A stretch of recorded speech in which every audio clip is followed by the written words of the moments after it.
La época colonial inicia con la gran conquista de la actual Colombia por los españoles.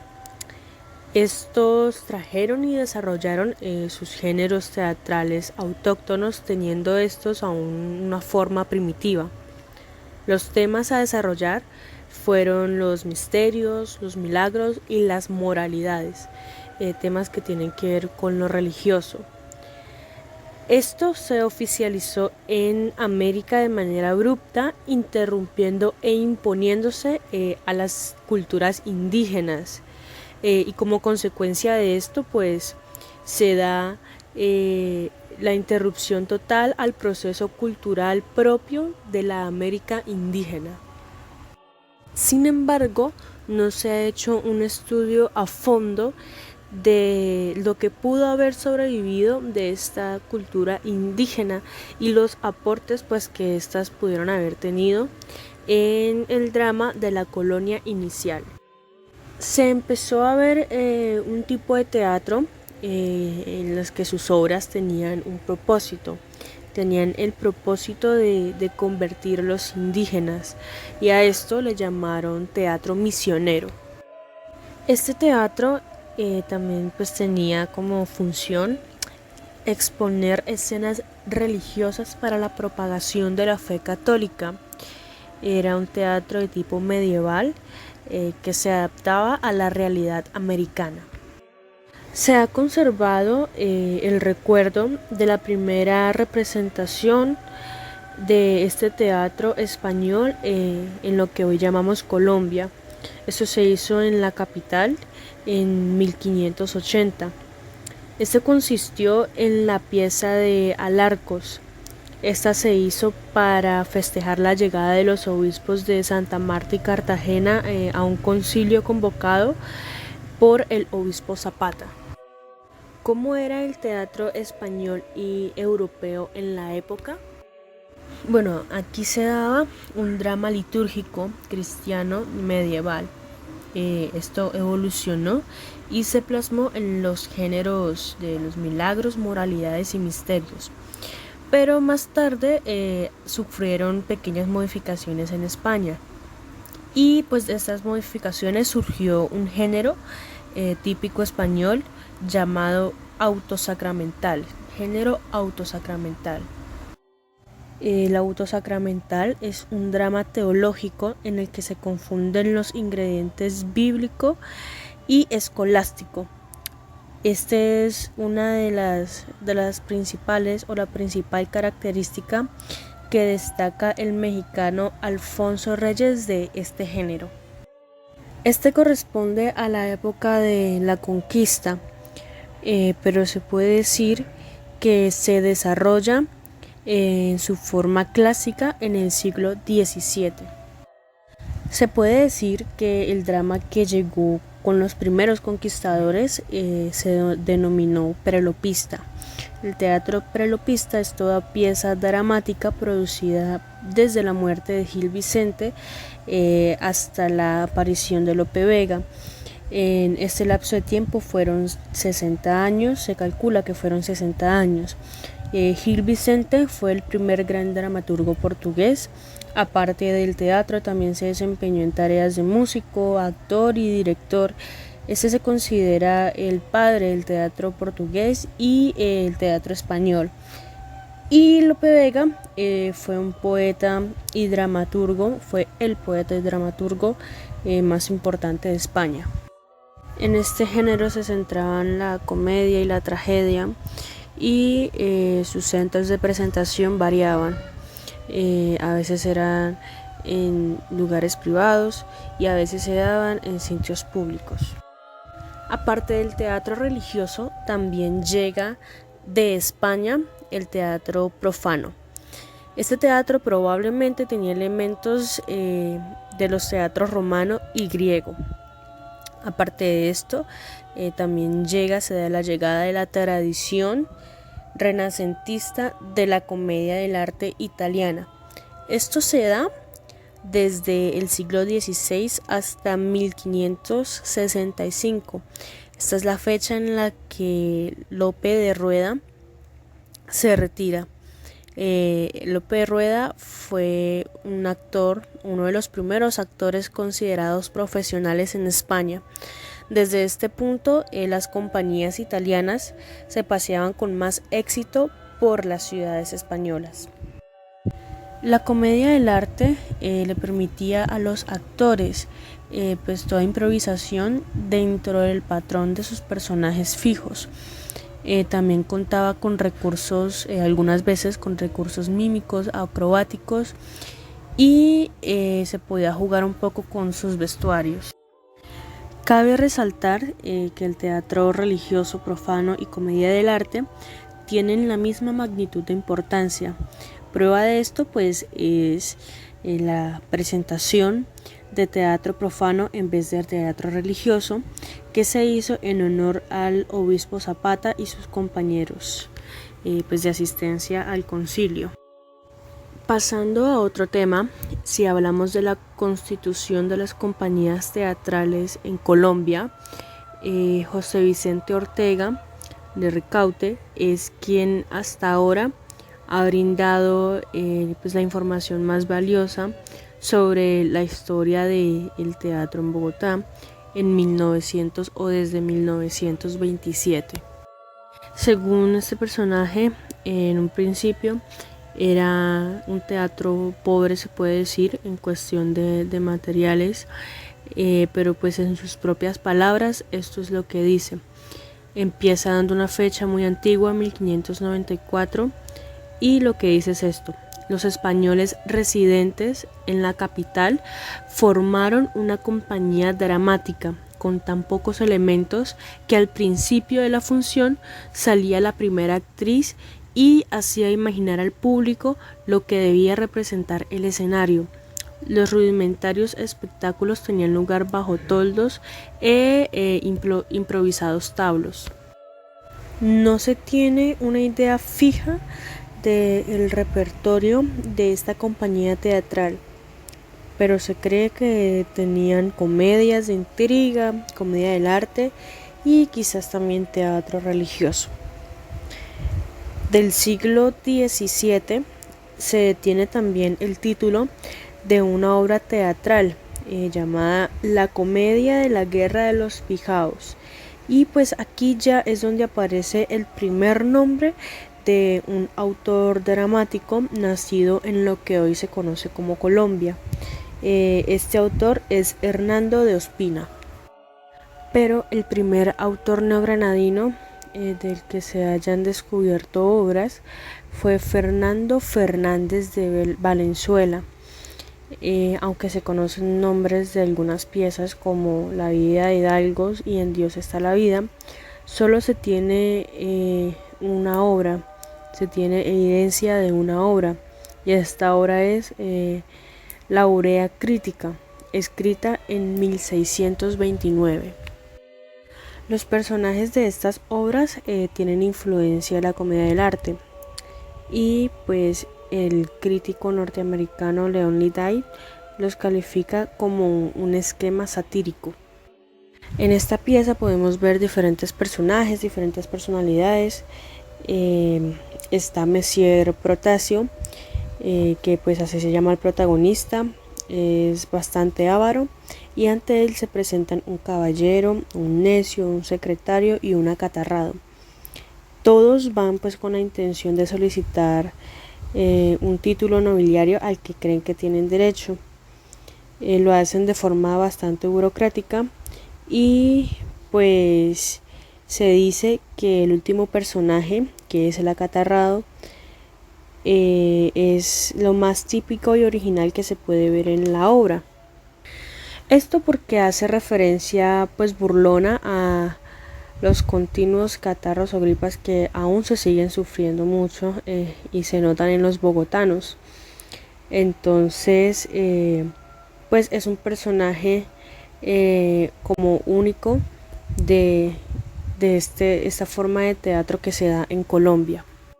En la temática de esta obra, Fernández de Valenzuela demuestra su conocimiento y participación ante la información de la polémica literaria que se daba en España en esos momentos. Leon Liday lo describía de esta manera: Es difícil no admirarse del amplio dominio literario y trasfondo cultural de este autor de 13 años, aunque también se habla de desilusiones, precisamente porque se mantuvo fiel a lo que estaba consagrado en España. Entonces se dice pues que no aportó como algo personal, algo vivo a su obra, todo fue muy apegado a lo que comúnmente se solía hacer. Cabe resaltar que el teatro colonial que se dio en América se separaba un poco de su propia realidad, de la realidad americana, para imitar los modelos de la metrópoli. Y ya desde aquí se empieza a marcar el abandono del teatro de sus raíces populares. Ya este pasa a ser algo más privado, particular, a puerta cerrada. Esta lastimosamente fue una tradición que perduró en nuestro país y pues esta fue la primera pieza teatral colombiana que da pues testimonio de este triste paso del teatro que imita, no teatro, no sea un teatro crítico, sino solamente un teatro que se dedica a imitar lo que ya está estipulado. Pero no todo es malo. El siguiente autor del que vamos a hablar es pues un autor dramático conocido de la Nueva Granada, y pues aquí en este autor se ven más aspectos positivos. Se trata de Juan de Cueto y Mena. Este autor es español de nacimiento, pero es cartagenero por adopción desde 1604. Es autor de dos piezas conocidas. La primera es La competencia de los nobles y Discordia concordada, y Paráfrasis panegírica. Estas dos obras se presentaron durante un evento hecho en Cartagena. Bueno, pues La competencia de los nobles y Discordia controlada es el testimonio más antiguo autosacramental que se tiene, y pues por eso adquiere un gran valor, un enorme interés. Los personajes de esta pieza son alegorías en efecto, y pues se trata de lo clásico, los 4 elementos originales de Grecia, que fueron el fuego, el aire, la tierra y el agua, además del cielo. A esto pues le aumentaron sus nombres latinos, que son Piero, Aeolo, Telus y Doris. Todos estos pues plantean cuál es más digno de cómo escoltar, llevar a la Virgen María, mientras un famoso gracioso de nombre Quitapellidos hace ciertos comentarios chistosos acerca de esto. Esto es lo que pues trata muy por encima la competencia entre los nobles y Discordia concordada. Y ya entrando a hablar de Paráfrasis panegírica, la segunda obra que vemos aquí, encontramos pues que se trata de la conmemora de la canonización del santo español Tomás de Villanueva.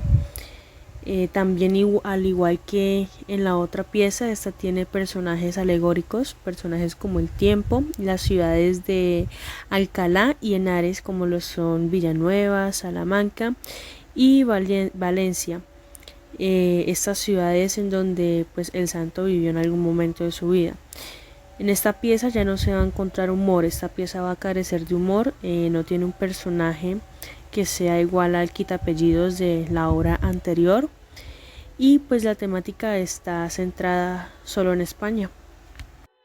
Se puede decir que Cueto y Mena dio al teatro español contemporáneo una contribución valiosa y nueva. Esto es porque usa lo regional, debido a lo regional que puede haber en sus obras, y pues precisamente lo mejor que puede hacer o dar un dramaturgo es su propia personalidad, lo singular de su ser y no su regionalismo. De su autor, Fernando de Orbea. No sabemos si era neogranadino, español o peruano. De su pieza Comedia Nueva, La conquista de Santa Fe de Bogotá, se dice que fue posiblemente compuesta a finales del siglo XVII y copiada en el siglo XVIII. Su construcción alocada la separa de todas las tendencias dramáticas conocidas en la época, lo cual le confiere un gran interés, haciéndonos pensar además que existen en ella influencias remotas del teatro indígena, sobre todo el peruano. Javier Arango Ferrer, aplicando un correcto anacronismo verbal, la define como de estilo greco-chibcha y como una ópera afónica. Efectivamente, es tanta la fantasía del autor que incluye en su obra incoherencias históricas y estilísticas tan tremendas como un rey de Santa Fe, a quien llama Osmín, el general Tundama, a quien pone a trabajar a sus órdenes la infanta de Popayán, que se llama Amirena, y la princesa de Calambas, a quien llama Palmira. Otra curiosidad digna de anotarse es que la pieza incluye, como en las obras precolombinas, una canción en lengua indígena, sin poderse determinar hasta ahora si se trata del quechua o del muisca. Agustín del Saz nos comenta lo siguiente: el fantástico drama que acaba con el triunfo amoroso de Quesada se aproxima más a la poesía legendaria de la aventura de España que a la materialidad de la verdad histórico-geográfica. El mestizaje de lengua y sentimiento caracterizan la obra. En general, es una buena pieza teatral, y si pudiera afirmarse que Orbea era criollo, sería la primera nacional y expresiva del teatro hispanoamericano. En efecto, sea Orbea criollo o no, la pieza es inmensamente original. Pese a sus enormes defectos, es imposible no pensar en el mestizaje cuando sabemos que el Ollantay del Perú precolombino tiene también como temas centrales el amor y la guerra. Incluye canciones, es profundamente épico y en definitiva fantástico, aunque claro está, mucho más coherente. De algún modo, quiere pensar uno, la cultura indígena ha venido a incrustarse un poco de contrabando y rebeldemente en esta curiosa pieza del siglo XVII. En el siglo XVII, Sergio Elías Ortiz nos cuenta que en 1663, a raíz del nacimiento del príncipe Carlos José en España, tuvo lugar en Tunja un concurso literario en el que se representaron algunas piezas de teatro cuyos títulos y autores no se conocen, sobre todo del género llamado loas, a modo de introducción para preparar el ánimo de los circundantes. Se cree que el conocido cronista de la conquista, Lucas Fernández de Piedrahíta, escribió piececillas de este género, pero ni siquiera sobreviven los títulos. La loa siguió representándose en nuestro país hasta muy poco antes de la independencia y puede definirse en los siguientes términos de Anthony Pasquariello. En general funcionaba como un prólogo laudatorio o alabanza previa a levantar el telón para la representación de dramas completos. Las loas que se componen en el Nuevo Mundo merecen atención en primer lugar porque prestan mayor evidencia al hecho de que los escritores de América imitaban a los europeos tan cercanamente como les era posible, y también porque contienen algunas de las primeras referencias a la emergencia del criollo y de tipos y actitudes del indio. Otra característica de la loa, como es natural, es su lenguaje algo rebuscado y estereotipado, que busca impactar por su erudición, por su monótono manierismo y academicismo y no por su originalidad poética. La siguiente pieza neogranadina en orden cronológico es precisamente una loa con ciertos elementos de auto sacramental, escrita por Jacinto de Buenaventura, de origen siciliano, y representada en Ibagué en 1752 con motivo de la jura del rey Fernando VI, llegado entonces al trono español. Esta loa la publicó primero Harvey Johnson, luego Enrique Otero Ricaurte y por último Jorge Pacheco Quintero. No se trata simplemente, como pudiéramos imaginar, de una balanza pegajosa y monótona, pues tiene personajes claramente emparentados con los del auto sacramental, como el rey, 4 damas alegóricas que representan a los 4 continentes, Europa, Asia, África y América, la cual por razones de métrica se llama esmérica. Y un personaje también alegórico llamado Música, que debía cantar y organizar las canciones de los 4 moros, y de un embajador de que habla en representación de las 4 damas. La caracterización, como podrá deducirse, es bastante pobre. Su único ingrediente nacional podría ser la exaltación rimbombante y florida de la ciudad de Ibagué, pero por todo lo demás es bastante convencional, aún para su época, pues el género es ya viejo y ha encontrado fórmulas estereotipadas que se repiten hasta el cansancio sin la menor originalidad. El carácter adulatorio de esta loa es evidente.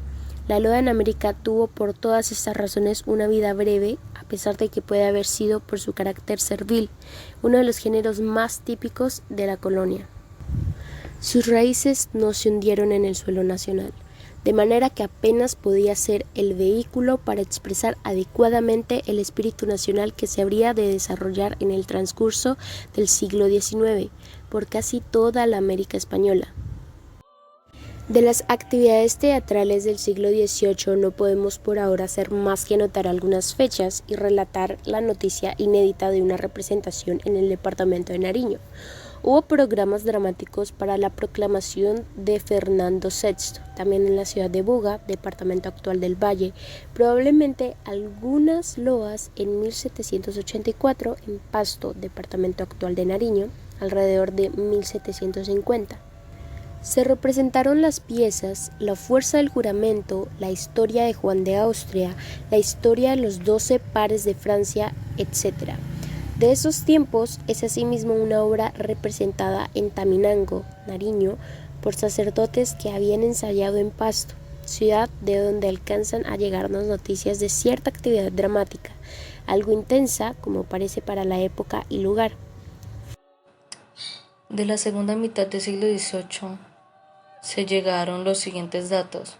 En 1760 hubo piezas teatrales en Popayán y Cali, representadas con motivo de la jura de Carlos III. De Santa Fe, Bogotá, en el mismo año, se representaron una loa.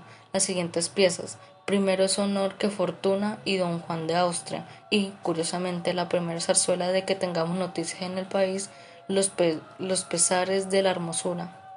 Los tiempos, como vemos, comenzaban a cambiar. La zarzuela tiene en nuestro medio una historia de más de 2 siglos, ya que sigue siendo popular y esporádicamente se sigue representando. En 1761 se llegó un dato interesante en 2 cartas manuscritas que se encuentran en el Archivo Nacional. En estas cartas habían pues unas quejas para el señor gobernador de Cartagena y también para las autoridades para que regularan o pusieran atención a las festividades y bailes y teatros que se estaban haciendo pues en esa época, porque para ellos era algo perjudicial y también que estaban sacando provecho con limosnas. Es una lástima no enterarnos por el contenido de estas cartas. ¿Qué género de teatro era este? Que a pesar o precisamente por su gran acogida popular no contaba con el beneplácito de las autoridades, pero son estas las circunstancias en que el teatro colonial pudo haber asimilado elementos dramáticos de todos lados, de los negros, de los indios, de los blancos, y es prueba más de que, aunque en la colonia no se limitó a los recintos cerrados de las residencias españolas, sino que también se abrió a la calle. Además de las fiestas momposinas anotadas, de las cuales al menos sabemos que incluían comedias, también nos ha llegado la noticia de este tipo de fiestas en Linguasaque, departamento de Cundinamarca, en 1774, aunque no consta expresamente que allí también hubiera comedias. Del Socorro Santander, en 1784, muy posiblemente para calmar los ánimos díscolos de los comuneros, donde se representaron las obras Caer para levantar, Con amor no hay amistad, Primero es la honra y De nuevo una zarzuela, segundo de nuestra historia, El veneno de la hermosura. Los títulos nos hacen presumir el cambiante panorama social como en efecto ocurría. Registremos rápidamente la extraña pieza discutida por Vergara y Vergara en su Historia de la Literatura en la Nueva Granada. El título de esta obra es kilométrico. No se conquistan las almas con violencia y un milagro es conquistarlas. Triunfos del valor y prodigios de la religión. Los glodos encubiertos, los chinos descubiertos, el Oriente en el ocaso y la América en Europa. Poema épico dramático soñado en las costas del Dairén. Poema cómico dividido en 2 partes y 5 actos con una disputa al fin en prosa. El prólogo de esta obra está firmado por Fray Felipe de Jesús, pero no sabemos si es su autor. Vergara, en cuyas manos se hallaba el manuscrito, lo llamaba un disparatorio. Otra pieza alocada de que tiene su antecedente en la conquista de Santa Fe, de Orbea. La pieza tiene, según Vergara, personajes alegóricos al estilo de auto sacramental, como las ciudades de Santa Fe y Lima, el Virreinato de Nueva España, y personajes como el Cid, Felipe II, Cisneros, Alonso de Ercilla, etc. Al mismo tiempo, su división en 5 actos hace pensar ya en el teatro clásico del siglo XVII francés, aunque no parece existir todavía la famosa unidad de lugar, inspirada en las enseñanzas de Aristóteles que formaron dogma entre los franceses. Todo parece, pues, indicar que se trata de un extraño collage que no sabemos si sobrevive. Los años finales del siglo XVIII forman parte ya de una nueva etapa teatral en Colombia. El drama colonial de la Nueva Granada, como el resto de la América española, trató generalmente de aproximarse al máximo a los modelos españoles, y que es difícil hablar entonces del establecimiento de un teatro más o menos regional, mucho menos nacional, ya que las representaciones parecen haberse realizado sobre todo en recintos cerrados, alejadas del pueblo y sus raíces, y en ocasiones con motivos de la llegada de personajes importantes, la conmemoración de fiestas religiosas, la coronación o nacimiento de un monarca de la metrópoli, acontecimientos, todos estos esporádicos y que no permiten una continuidad en el desarrollo dramático del país. Además, se sabe que el teatro colonial funcionó sobre todo como la mejor forma de afianzar entre nosotros los valores culturales de las clases dominantes, es decir, de los agentes de la colonización, de manera que su intención social y pedagógica es evidente. El vicio de la imitación y el complejo ante la cultura occidental, tan profundamente arraigados en las tradiciones nacionales, hunden sus raíces en la época colonial. Pero al finalizar el siglo XVIII, naturalmente, también la cultura teatral buscó emanciparse del modelo europeo. Por desgracia no pudo lograrlo, ni siquiera con la independencia política, porque no tenía las bases tradicionales respetables y tuvo que buscar nuevos modelos.